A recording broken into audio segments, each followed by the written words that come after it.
Davi-tech-media. Subscribe to Davi-tech-media. Ladies and gentlemen of the media, thank you very much for your presence at this press briefing. I am happy to be with you this morning as I inaugurate the members of the Tanzania-Zambia Railway Authority, TAZARA, board from Zambia. Ladies and gentlemen, as we all know, TAZARA is jointly owned by the government of Zambia and the Republic of Tanzania on a 50-50 shareholder basis. TAZARA was built between 1970 and 1975 with the assistance of the People's Republic of China as a turnkey project. We will forever cherish this good gesture and the friendship and warm relations that exist with China. Ladies and gentlemen, TAZARA has experienced a number of problems in the recent past which have been exacerbated by the closure of the Chambishi Railway Bridge. This has led to inadequate funds for working capital, thereby reduced earnings. Earnings which would ordinarily help with salaries, and as a consequence, TAZARA has been relying on the government, and we are making concerted efforts to ensure that the salary arrears are cleared. Ladies and gentlemen, I am also happy to state that government released funds to the tune of $1.9 million for the repair works for the Chambishi Railway Bridge. As I speak, the contractor is on site and works are scheduled to be completed as soon as possible, probably by July.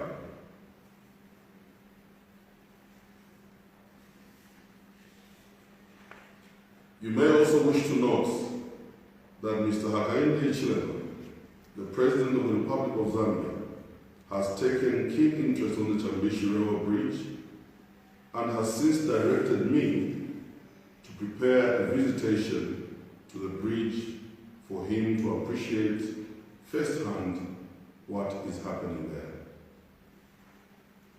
Ladies and gentlemen, at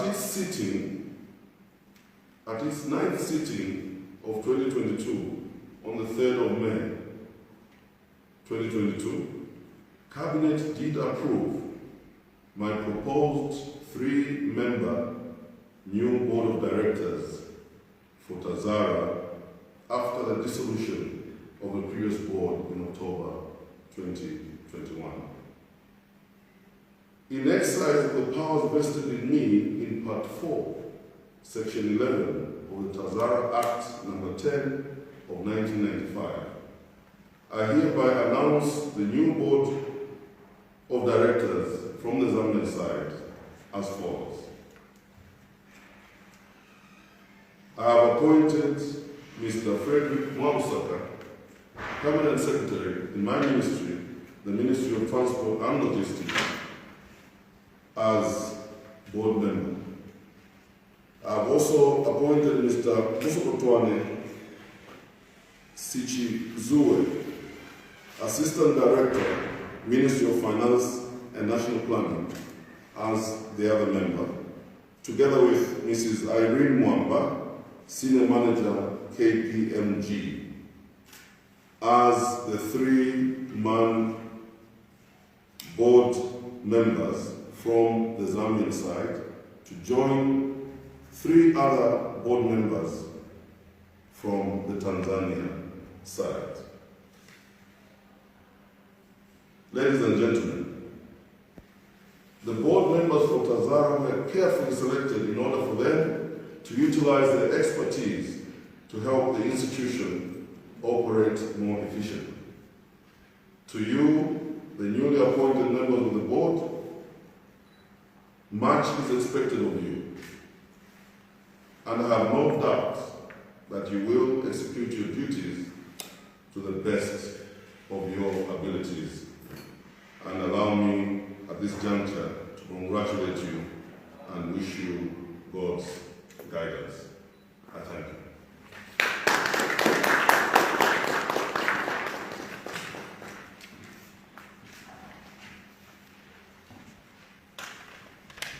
I will allow at this stage questions from the members of the press.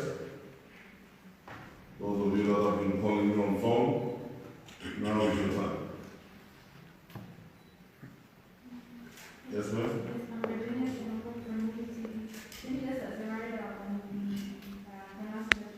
What are some of the immediate targets you set for the board in order to improve the operation of the trust? Well, thank you very much for that very important question. And let me say that, first of all, as you have already heard, Tazara was constructed way back between 1970 and 1975. And as a company, I think that the performance has been going down due to lack of investment in that particular company, particularly, with the number of locomotives that have since packed up. I think that it's the duty of the new board to think outside the box and help government to find ways and means in which this company can once again get back on its tracks. One of the immediate directions I'm giving the new board is that they must be able to look at some of the non-core assets, such as the Mununga quarry, which is currently operating around 8%. That if we're able to put our acts and our house in order, operations from Mununga quarry alone would help us in mitigating, the burden or the overheads insofar as payment of salaries are concerned. I think that a study has been done. There is a requirement of something close to $3 million that needs to be invested in Mununga in order for the operation of Mununga quarry to improve. Which money, obviously, the company does not have, and the shareholders perhaps will be looking to other more capital projects to be able to bring this company operations, to fruition. So we should be able to engage perhaps the private sector through, equity partnership, that they can bring in some machinery, and that, obviously Tazara would benefit a great deal from those, incomes that will come from the operations of Mununga quarry.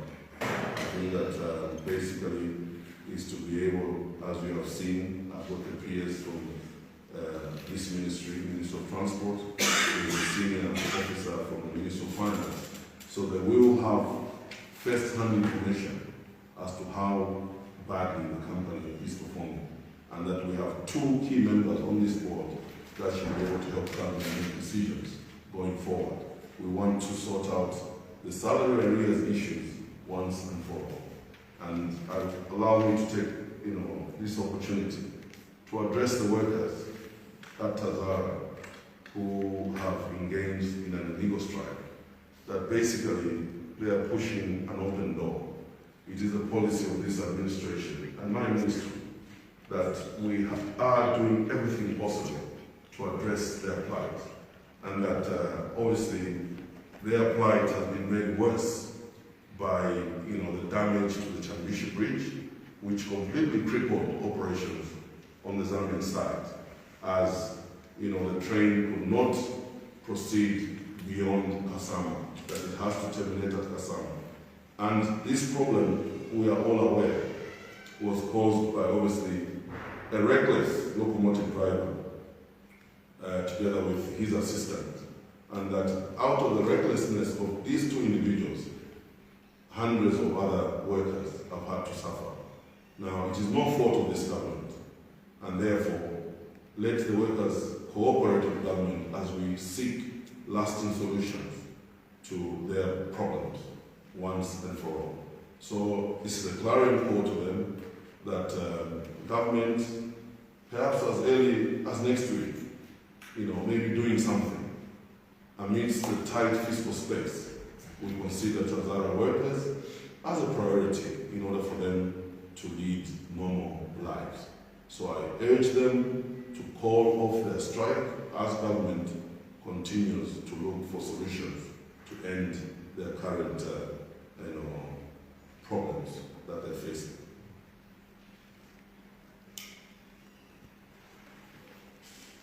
Any other question? Somebody from Daily was calling me. Are you the gentleman? No, I'm not. The gentleman. Okay, maybe just after him. Yes, sir. My question is based on the Zambian news. I just want to find out from at what capacity are we operating in terms of the inventory on the Zambian railways, in terms of serviceable machines and workers? In appreciating your question, I think that the problems of Zambian railways are deeper than looking at serviceable, equipment at the company. I think that unlike Tazara, Zambia Railways was established way back as early as 1905. Yes. So we're talking about a company which is over 100 years old. The infrastructure of Zambia Railways is almost obsolete. And what government is hoping is that as soon as it's practical, we need to bring in serious investment in terms of overhauling Zambia Railways. This is something that we're seriously considering, and we're considering this against the background that obviously we do not want to contract more debt. So we're trying to find ingenious ways in which we can achieve the overhauling of this infrastructure, perhaps by bringing in public partnership, where we can overhaul Zambia Railways and prepare it for it occupies a very strategic space in the plans that the New Dawn administration have insofar as boosting of production, particularly in the mining sector, is concerned. We envisage, like the Minister of Finance has already, alluded to, that we hope to boost copper production in this country. Now, copper production entails carriage of bulk materials, which materials we do not wish should be moving on our roads, as this would cause serious damage to the roads. We hope that at that time, companies like Zambia Railways and Tazara could be positioned to be able to haul this particular bulk material, that is coming not only from Zambia but also from the Democratic Republic of Congo. I think that the rail subsector is extremely important in the value chain and in hoping to realize Zambia's dream of becoming a hub in the region insofar as movement of goods and people are concerned. That connectivity will be achieved with a sound railway company system. Daily Mail? Well, my question is like, it's not about the way that you are going to. Just ask your question because you and I have talked, that's why I'm giving you that chance. Yes. Otherwise I would have avoided you. All right. Okay, Honourable Minister, my question is on transporters, public bus transporters. When there's a hike in farm price, they hurry to ask for upward adjustment in bus fares. Yeah. But when there's a reduction in farm price, they are hesitant. Actually, they don't even talk about reducing the fares. And this has caused the rising concerns from stakeholders, including the commuters. What is the position of government? Because actually they are saying that we should not be hurrying in adjusting those fares. So, from the point of view of the government, we thought we should get an opinion or perhaps assurance to the masses of the commuters, whether what's the traffic doing? Thank you very much for that very important question.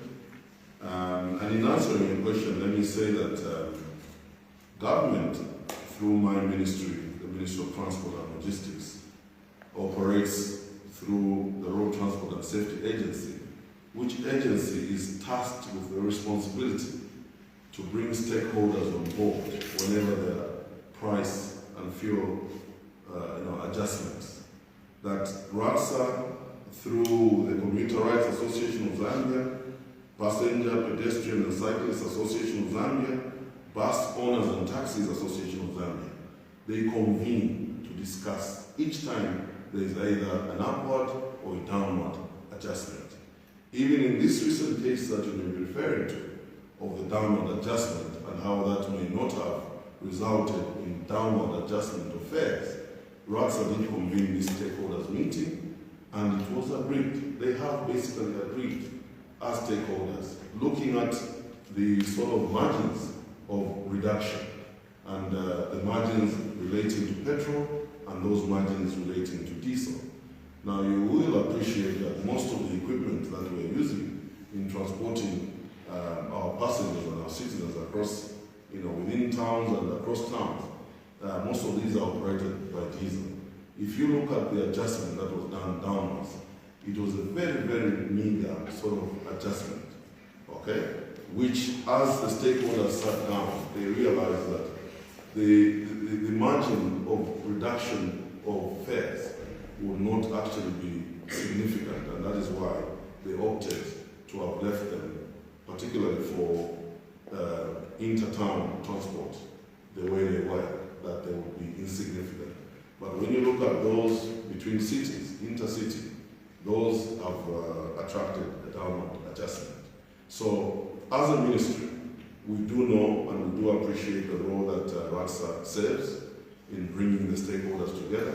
It is only when the stakeholders, through RATSA, have failed to agree that my ministry will then step in to guide. So as far as the situation is currently obtained, there is no such a dispute that the stakeholders have agreed. Now these are stakeholders that represent the citizen, different segments of the citizens, cyclists, motorists, bus owners, taxi owners. They have sat down and given us a report, and that is what we have followed. I hope I've answered the question. Yes, sir. I can hardly hear you, sir. Yes, sir. 2 years ago, there was the unveiling of USA.net was planning to construct anywhere in Zambia, which was the budget for 11 billion. What could you have to consider the project? Thank you for that important question as well. As a project that was, I think, coined way back in 2020. This project was, between a US company called RailNet and a local company called Rockstar. The two companies, with the blessings of government at the time, did sign an MOU that they could, commence feasibility studies, and hopefully those feasibility studies will have culminated in the implementation of the proposed project.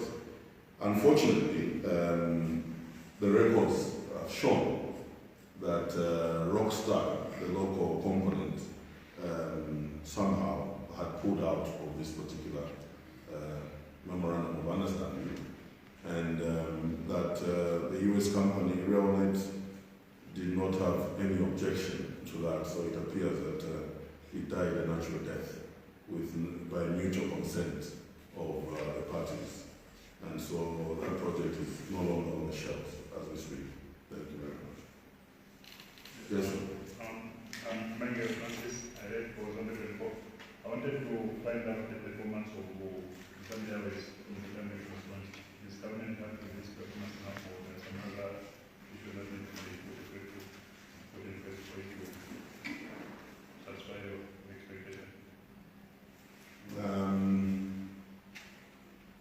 let me just say that obviously the Zambian flying passengers have been very, very supportive of the new airline. It appears that the new airline may be performing better than they actually anticipated.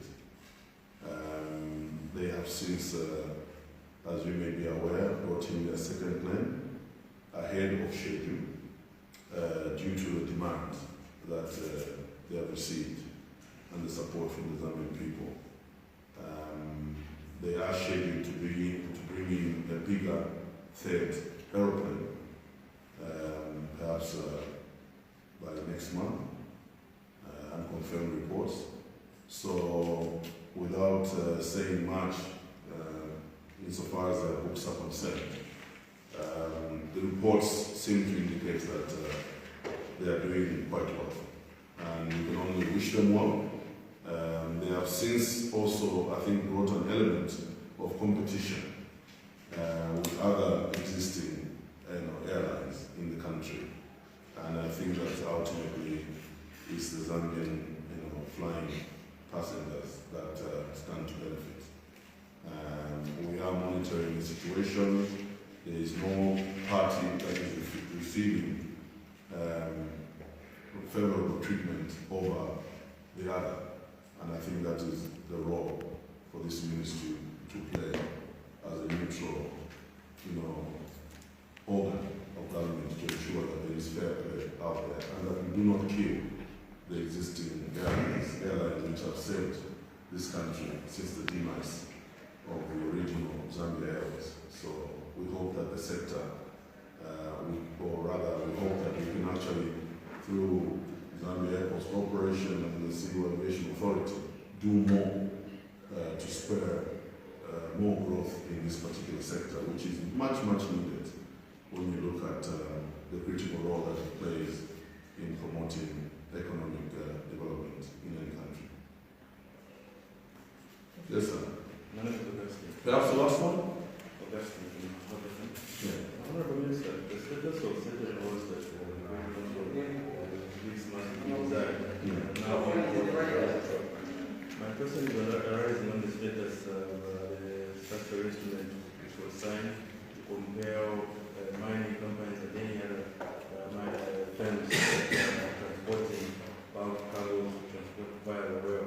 Are we looking at any chance of revising that so probably we can increase on the tonnage that is done by these the railway companies from 30% to probably 40 or something?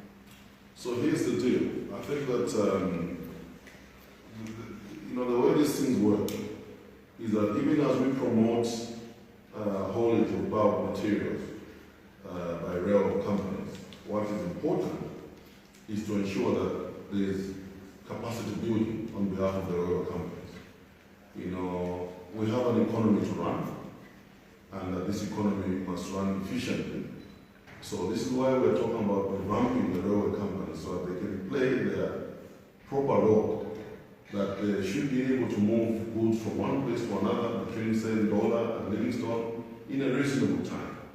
As things stand now, the infrastructure, particularly for Zambia Airways, is so bad that we need to move at a very, very low pace. This now causes a danger on behalf of the business community out there who want to get their goods as quickly as possible to the market. So we are having to look at the road sector because we refer to the Ndola Lusaka road. Yes, that road is in a pretty bad shape, but I'm sure you've heard pronouncements that that is like top on our agenda. We need to get that project going as soon as possible. And the Public-Private Partnership Committee, I'm sure you've seen adverts in the press where we floated that particular project, and that tremendous progress has been made. So it's a question of what comes first, is it the chicken or the egg? Once we've got the road sector, the rail sector, all playing their part, we should then be able to extend the guide insofar as what sort of percentage of material that we are holding should be dedicated to rail and that which can go to the roads. I think that it's a holistic approach that we should be looking at. You may feel to some extent that there isn't much enforcement in that regard, but there will be these underlying factors which may inhibit that strict enforcement, so to speak. Davi-tech-media. Subscribe to Davi-tech-media.